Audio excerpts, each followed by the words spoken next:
Farm Animal Stack. This is my final presentation.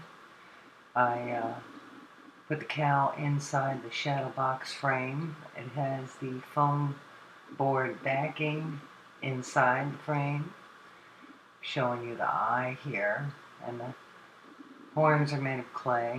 And there's the pig with his curly tail, and then the lamb, black-faced lamb, and then the rooster.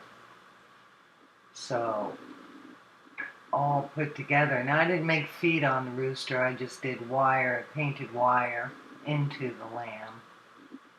And there he is with his, crow and wattles.